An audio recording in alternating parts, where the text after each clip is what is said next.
माँ की ममता। कमली अपने साल भर के बच्चे को लेकर घर के बाहर कदम रखी ही थी कि उसकी सास ने आवाज लगाते हुए कहा, सुन रे कमली, काम से लौटते वक्त पंडिताइन की दुकान से आध किलो नमक लेना न भूलना। कमली कुछ क्षणों के लिए ठहरी, फिर करते हुए अपने रास्ते निकल पड़ी। 2 बच्चों की माँ कमली ठेकेदारों के यहाँ रोज भत्ते पर नौकरी करती है। एक दिन भी नहीं गई तो सैलरी कट। जब कमली इस संबंध में बात करती है तो ठेकेदार का बेटा कहता है, मैंने तुम्हें सरकारी नौकरी दे रखी है क्या? काम करना है तो करो, वरना जाओ कहीं और काम की तलाश करो। कमली जवाब देती है, इतने दिन से तो तुम्हारे यहाँ काम करती आई हूँ। जब तुम्हारे बाप थे तो पूरा का पूरा महीने का पैसा आता था, और एक तुम हो कि। कमली कुछ कहती कि वहां मौजूद औरतों में से एक ने उसे इशारे से अपने पास बुला लिया। सुलेखा ने कहा, क्यों कमली, इस गंवार के क्यों मुंह लगती हो? उसे हमारे तुम्हारे जैसे अकल नहीं है।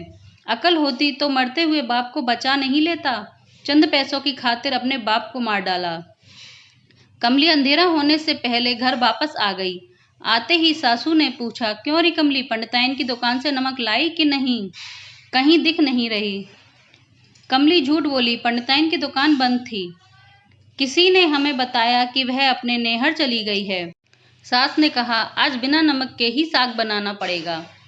देखा, रमुआ की बीवी के पास मुझसे भी बीते दिन मांग कर 1 तोला नमक ले गई थी, कमबख्त लौटाने नहीं आई है। अब तक कमली की आवाज नहीं सुनकर सासू बोली, कहाँ मर गई, कुछ ना बोल रही है। कमली अपना हाथ मुंह धोते हुए बाप आवाज लगाई, आ रही हूँ, चिल्ला क्यों रही हो? चिल्लाऊं क्यों नहीं, इतनी देर से बकबक किए जा रही हूँ और एक शब्द बोलने का नाम नहीं ले रही है।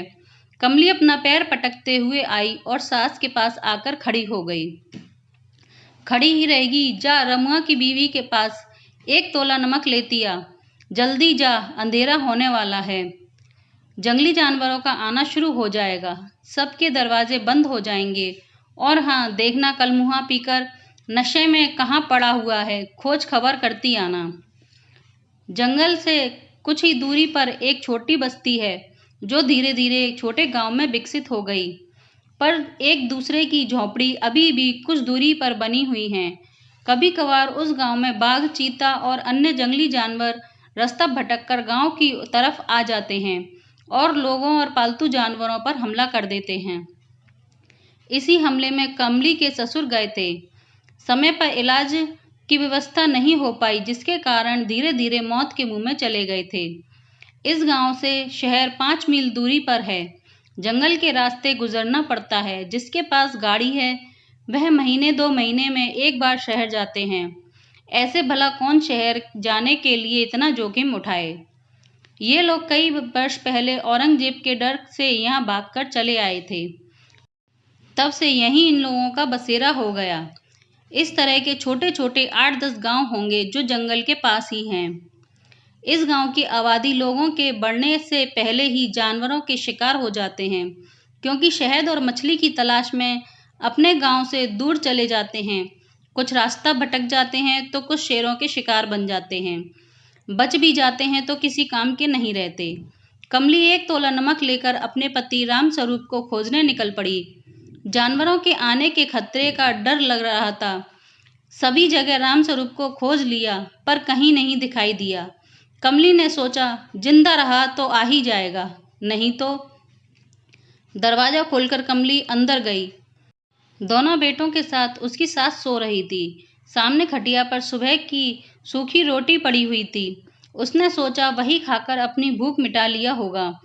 कितने रात इन लोगों ने बिना खाना खाए सो गए। उसकी आंख लगी ही थी कि बच्चे की रोने की आवाज़ सुनकर जगी। अपने 1 साल के बच्चे को तेंदुआ दबा कर जा रहा था। उसने घर में रखे भाले से उसके ऊपर वार कर दिया। तेंदुए ने बच्चे को छोड़कर उस पर हमला कर दिया। कमली घायल होकर जमीन पर गिर पड़ी। उन लोगों की आवाज़ सुनकर आसपास के घरों से आदमी अपने हथियार लेकर दौड़ते हुए आए। तेंदुआ डर कर भाग गया, पर कमली खून से लथपथ जमीन पर पड़ी थी। कमली की सांसें कम होती जा रही थी और अंततः वह अपने बच्चे को छोड़कर सदा के लिए अपनी आंखें बंद कर ली।